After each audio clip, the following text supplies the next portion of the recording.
Olá, amantes de terror, tudo bem com vocês? As histórias de terror de hoje está muito sinistra, confesso que fiquei com medo quando estava editando o vídeo, então já deixa o like nesse vídeo. Agora fiquem com a história. Amigas eternamente. Alice e Sarah, duas adolescentes de 15 anos, eram inseparáveis. Desde a infância, compartilhavam uma conexão única, mas o que começou como uma amizade inocente tomou um rumo sombrio. Alice irradiava energia e vivacidade, enquanto Sarah vivia à sombra do medo, sempre quieta e tímida. Em um determinado dia, elas debatiam sobre o futuro de sua amizade. Seremos melhores amigas para sempre? Indagou Alice, buscando a aprovação de Sarah. Sarah respondeu enigmaticamente: por que não seríamos? Nesse momento, a atmosfera mudou instantaneamente. Uma sugestão perturbadora pairou entre as duas jovens. Vamos fazer um pacto de sangue, propôs Sarah, com um brilho de obsessão em seus olhos. Alice, aturdida, questionou: o quê? Um pacto de sangue? Sim, sussurrou Sarah com uma determinação que enviou arrepios pela espinha de Alice. Vamos jurar que seremos BFFs, melhores amigas eternamente. Se por acaso nos separarmos, prometemos fazer o impossível para permanecermos juntas eternamente. Embora Alice hesitasse, envolta em uma mistura de surpresa e diversão, acabou cedendo à proposta da amiga. Sarah encontrou duas agulhas afiadas, entregando uma delas a Alice. Em um pedaço de papel, escreveram a melhores amigas eternamente no topo, assinando seus nomes na parte inferior. Acenderam uma vela, aqueceram as pontas das agulhas na chama dançante e, então, furaram seus dedos indicadores. Uma gota de sangue manchou o papel ao lado de suas assinaturas, selando seu pacto de sangue. Com o passar dos anos, as duas amigas cresceram e seguiram caminhos diferentes. Alice partiu para a faculdade em uma cidade distante, enquanto Sarah permaneceu em sua cidade natal, encontrando emprego em uma modesta loja local. Ambas se apaixonaram, formaram famílias e trilharam seus próprios caminhos. Apesar disso, tentaram manter contato por meio de telefonemas, mesmo que esses se tornassem cada vez mais raros. No entanto, com as obrigações e responsabilidades da vida adulta, as chamadas foram se tornando cada vez mais escassas. Logo, as vozes silenciaram e o contato entre as amigas se perdeu. Alice, consumida por sua nova vida, raramente pensava em sua amiga de infância, esquecendo-se de cumprir a promessa de estar sempre presente. Então, em uma noite sinistra, Alice foi atormentada por um pesadelo assombroso. Via-se dirigindo em uma estrada interminável, quando, de repente, um caminhão emergiu das sombras e invadiu sua pista. O veículo derrapou, colidindo violentamente com o carro de Alice. Ela acordou abruptamente, o suor cobrindo seu corpo. No entanto, antes que pudesse recuperar o fôlego, a campainha da porta da frente soou com um tom agudo e insistente. Curiosa e apreensiva, Alice levantou-se, vestiu seu roupão de dormir e desceu as escadas em busca de respostas. Ao abrir a porta da frente, seus olhos se depararam com uma visão aterrorizante. Uma mulher pálida e combalida permanecia no alpendre, com uma ferida profunda e sangrenta em sua testa. Alice reconheceu instantaneamente aquela figura sombria, se era Sarah, sua antiga amiga. Oh, meu Deus, Sarah! O que aconteceu? Alice exclamou, perplexa. Sarah permaneceu imóvel, seu olhar fixo e penetrante. Entre, saia da chuva, disse Alice compassivamente. Você está ferido? No entanto, Sarah não se mexeu.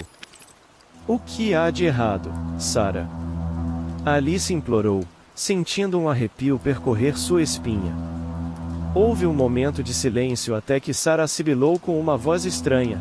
Quanto tempo faz desde a última vez que nos vimos, Alice? Eu vim para cumprir minha promessa. Eu vim para te dizer que eu morri. Alice ficou sem palavras.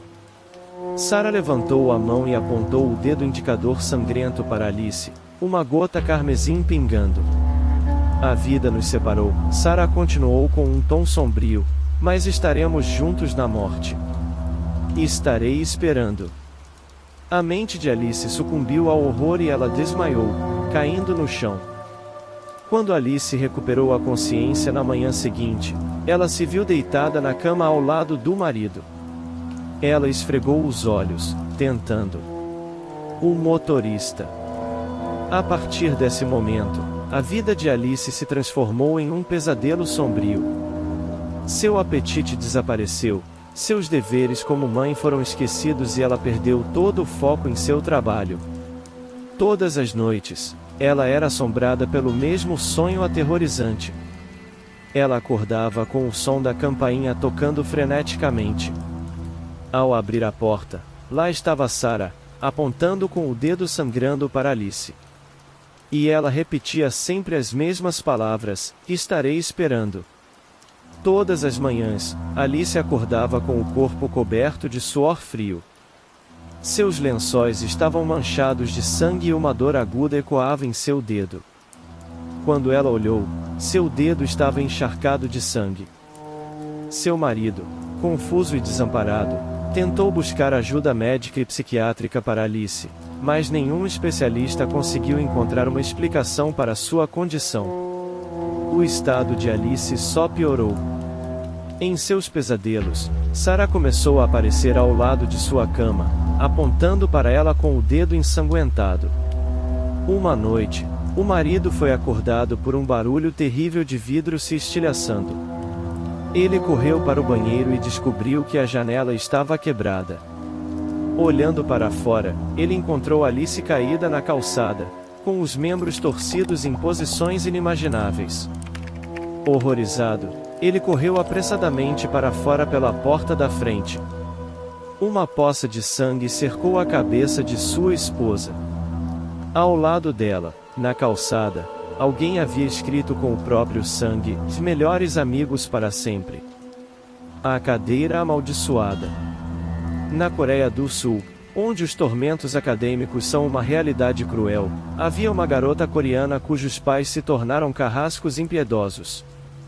Ela era submetida a uma rotina exaustiva de estudos 7 dias por semana, enquanto suas oportunidades de diversão com amigos eram soterradas na escuridão. Os pais, acreditando no poder de uma antiga cadeira escolar, decidiram adquiri-la para que sua filha alcançasse um desempenho exemplar no conforto do lar. No entanto, após alguns dias, a garota começou a vivenciar um pesadelo macabro. Não eram as disciplinas que se tornaram obstáculos intransponíveis, mas sim a cadeira que a aprisionava. Cada minuto sentada naquela cadeira maldita era uma tortura insuportável para suas costas. A dor crescia a cada instante, corroendo sua capacidade de concentração.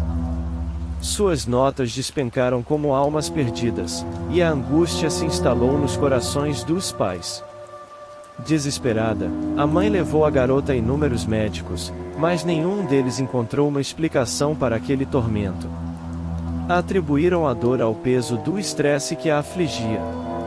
No entanto, o estranho era que a garota conseguia estudar sem problemas na escola, mas quando retornava para casa e se sentava em sua cadeira, uma dor lancinante tomava conta de suas costas. À medida que as notas da garota despencavam, a mãe se viu mergulhada em desespero, clamando por uma solução. Ela se aventurou pelos recantos ocultos, consultando médios e videntes, na esperança de encontrar uma cura para a maldição que afligia sua filha. No entanto, todos os esforços foram em vão, e o abismo da aflição apenas se aprofundava. Entretanto, um dia, a mãe encontrou-se com uma amiga cujas palavras sussurraram arrepios em seu ouvido. A mulher sugeriu que a resposta para o enigma sinistro poderia residir na postura da garota. Instigada pela sombra do desconhecido, a mãe decidiu capturar a verdade em uma fotografia assombrosa. Aquela noite foi tomada pela escuridão e tensão palpável. A mãe retirou a câmera do armário, trazendo consigo a sensação de estar profanando algo sobrenatural. A garota sentou-se na cadeira escolar enquanto a mãe, trêmula, capturou a imagem. Quando seus olhos se fixaram na revelação macabra, um grito de horror escapou de sua garganta. Sua filha, tão inocente e vulnerável, estava ali sentada na cadeira amaldiçoada, mas pairando acima dela, uma figura fantasmagórica balançava, pendurada pelo pescoço em um laço sinistro. A garota assombrosa, com olhos vazios, desesperadamente tentava pousar seus pés sobre os ombros da filha. Na manhã seguinte, impulsionada pelo medo e pelo anseio de desvendar o passado, a mãe dirigiu-se à escola onde adquiriu a assombrosa cadeira e interpelou o diretor. As sombras do passado emergiram e a verdade revelou-se sinistra. Aquela figura enforcada na fotografia era uma ex-aluna da escola, uma alma atormentada que outrora ocupará aquela mesma cadeira. Incapaz de suportar a pressão implacável da educação, ela pôs fim à sua própria vida naquela sala de aula sombria, há alguns anos atrás. A rua Diana em Fontenay. Partimos para caçar às 5 da manhã, acompanhados pelo filho do nosso anfitrião. Embora eu goste de caçar, o passeio em si me aborrece, especialmente quando é pelo campo. Então, sob o pretexto de explorar um campo à esquerda, onde eu sabia que não encontraria nada, afastei-me do grupo de caçadores. No entanto, havia algo naquele campo que despertava meu desejo há muito tempo, de um caminho escavado que, ocultando-me dos outros caçadores, levaria diretamente à estrada de Siaux, em direção a Fontenay-aux-Roses. Minha intuição estava correta, pois 1 hora depois de passar pela igreja da aldeia, eu estava perto das primeiras casas da cidade. Caminhei ao longo de um muro que parecia proteger uma bela propriedade. Mas, quando cheguei ao ponto onde a rua Diana se cruzava com a rua Grande, um homem de aparência estranha veio correndo em minha direção, vindo da direção da igreja. Parei imediatamente, por instinto de autopreservação, preparei minha espingarda. No entanto, esse homem passou por mim sem me ver, pálido, com cabelos arrepiados, olhos saltados das órbitas, roupas desalinhadas e mãos ensanguentadas. Seu olhar era fixo e vago ao mesmo tempo. Seu caminhar era frenético, como o de alguém que desce uma encosta íngreme em alta velocidade, mas sua respiração ofegante denotava mais horror do que cansaço. No cruzamento das duas ruas, ele deixou a rua pela qual veio e entrou na rua Diana, que levava à propriedade cujos altos muros eu estava acompanhando há alguns minutos. Notei que o portão que chamou minha atenção era pintado de verde e tinha o número 2 acima dele. O homem estendeu a mão para a campainha antes mesmo de alcançá-la e, quando finalmente a tocou, balançou-a violentamente. Em seguida, ele se sentou em um dos pilares que protegiam a porta, imóvel, com os braços caídos e a cabeça inclinada sobre o peito. Senti que aquele homem era protagonista de algum drama desconhecido e terrível e decidi dar meia volta. Por trás dele, ao longo da rua, algumas pessoas, que também foram impactadas por sua aparência assustadora, saíram de suas casas e o observavam com o mesmo espanto que eu sentia. 5 minutos depois, um homem apareceu no portão, acompanhado por 2 outros homens. Ainda posso ver a cena claramente, e Jaquemin estava caído no chão, como mencionei antes. O prefeito de Fontenay-aux-Roses, chamado pela tia Antônia, estava de pé ao lado dele, dominando-o com sua imponente altura. Na abertura do portão, estavam as 2 pessoas das quais falarei mais detalhadamente em breve. Eu estava apoiado em uma árvore na rua Grande, observando a rua Diana. À minha esquerda, havia um grupo formado por um homem, uma mulher e uma criança. A criança chorava, pedindo para ser pega no colo pela mãe. Logo atrás desse grupo, um padeiro colocava a cabeça para fora de uma janela no primeiro andar, conversando com um ajudante que estava embaixo. Ele perguntou se aquele não era Jaqueme, o trabalhador da pedreira que havia passado correndo. Finalmente, na porta, um ferreiro apareceu. Seu rosto estava escurecido, mas suas costas eram iluminadas pela chama da forja, mantida acesa pelo contínuo sopro do fole nas mãos de um aprendiz.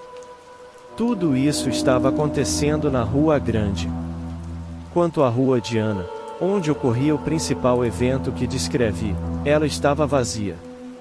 Apenas no final da rua, vi 2 policiais que acabavam de patrulhar a área em busca de licenças de armas dos caçadores. Despreocupados com o que os esperava, eles se aproximavam tranquilamente. O sino tocou 1h15. Esses foram os relatos assombrados de hoje. Se você gostou e quer conferir mais relatos, então não perca tempo e inscreva-se em nosso canal. E comentem a palavra medo aqui embaixo para eu ver quem ficou até o final. E até o próximo vídeo.